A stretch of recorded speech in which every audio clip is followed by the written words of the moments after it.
Olá pessoal, tudo bem com vocês? Então aqui hoje para a nossa aula 8, né? Hoje a gente vai falar sobre MVP, tá bom? E a pergunta da nossa aula de hoje é a seguinte: como é que eu posso aplicar esse conceito de MVP no projeto que a gente está fazendo, né? A primeira coisa é entender o que que é esse MVP. Vocês vão ver que o MVP vai ajudar a gente numa questão que é a seguinte: a gente está com um projeto muito grande para desenvolver em pouco tempo, né? A gente corre o risco de chegar no final do projeto e não ser aquilo que o nosso usuário final está querendo, né. Então você desenvolve todo o projeto para lá no final descobrir que aquele projeto ele não está agregando valor. Então o MVP vai ajudar a gente dessa forma e até o final da aula a gente vai conseguir responder como, tá bom? Tudo bem. A primeira pergunta que eu faço para a gente poder definir o MVP é o quê? Como é que a gente pode construir, como é que a gente vai priorizar, né, as nossas ações? Na verdade, o que que a gente deve construir? Porque, igual eu acabei de falar, a gente tem um projeto aqui agora que a gente já fez várias pesquisas em cima dele, né, do problema do usuário, quais são as possíveis soluções, como é que eu posso explorar essas soluções. Estou criando um protótipo para esse aplicativo, mas como é que eu vou construir isso em 2 meses, né? Mesmo a gente tendo aí 3 integrantes no grupo, é muita coisa, então a gente precisa priorizar. O MVP, então, ele vem para ajudar a gente com isso, né? O MVP, ele é uma sigla aqui do inglês, significa Minimal Viable Product, tá? Deixa eu só colocar o meu apontador aqui. Que é basicamente as funções essenciais que o aplicativo tem que ter para ele funcionar com usuários reais, tá? Então, você pegar de tudo isso que a gente está pretendendo desenvolver, o que que o meu usuário real ele realmente quer. Então, o MVP ele é algo depois do protótipo, né? Porque o protótipo, do jeito que a gente está construindo, ele é só um protótipo navegável, ele não tem a parte do back-end. Então, o nosso MVP ele vai ter a parte do back-end, mas não é o produto final com todas as etapas, tá? Uma maneira interessante de a gente pensar no MVP é por meio dessa figura aqui, ó. Ela vai ilustrar o que é o MVP? O MVP, o que ele não é? O MVP não é você pegar o seu produto e fazer nele etapa por etapa, né? No desenvolvimento a gente chama em cascata, sem nas entregas intermediárias você ter um produto final. Então, por exemplo, eu estou pensando numa solução de mobilidade. Ah, eu vou construir um carro, o carro é o meu produto final. Então você constrói aqui a parte das rodas, a parte do motor, para só no final você ter um produto que o usuário possa testar e quando você chegar aqui nessa etapa 4, você vê, ó, não era isso que o usuário queria algo mais barato, não era um carro, ele queria se locomover de outra forma. Então o MVP ele é mais dessa forma, você precisa de uma solução de mobilidade, o que é o mínimo de funcionalidade que eu consigo dar para o meu usuário, dando a ele essa mobilidade. Então na primeira etapa, eu vou pensar aqui no skate, que é um objeto barato e o usuário consegue se locomover. Vou acrescentar mais funcionalidades, virou um patinete aqui o skate, então um pouco mais de conforto.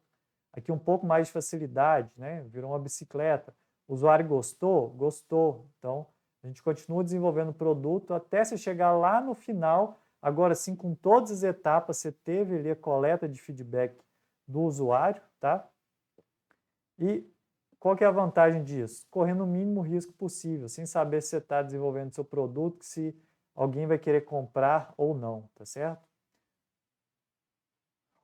O MVP, né, um erro que é bastante comum, que o M aqui do MVP significa mínimo, né? Então, aqui só a transcrição, mínimo produto viável do português, né, o produto mínimo viável. Uma coisa que acontece bastante, que acaba gerando muito erro, é priorizar o mínimo em relação ao viável. Então, o MVP, gente, não é somente a solução mínima, é a solução mínima viável, tá? Lembrando que um produto ele tem que ter basicamente todas, vamos falar, as etapas no sentido desse quadro aqui, né? MVP aqui não é só trazer aquela funcionalidade para o cliente, né? Ele tem que ser confiável, tem que ter a questão da usabilidade e do design, né? Que igual como a gente viu, os usuários consideram que algo que é esteticamente bonito, vamos falar assim, ele funciona melhor. Então, o MVP não é só entregar funcionalidade num produto feio que não tem confiabilidade, né? É pegar um pouco disso tudo e transformar num produto, tá? Não é ter todas as funcionalidades, mas é ter todas as etapas de desenvolvimento de um produto, tá?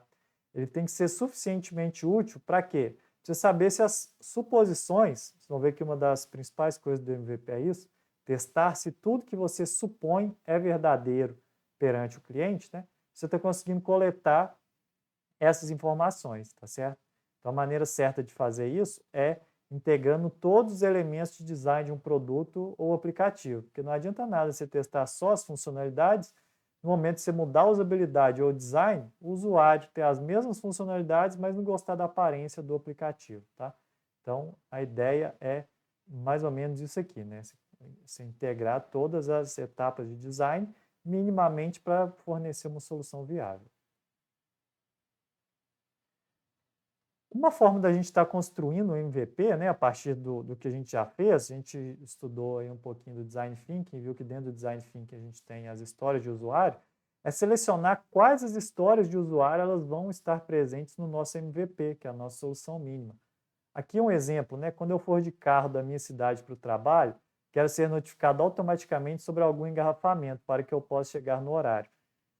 Repare que isso aqui já é uma história de usuário que, inclusive, tem várias features, né? Não é implementar uma feature, é implementar o que a gente está falando aí, né? O que o usuário gostaria de fazer. O que ele gostaria de fazer pode envolver várias features.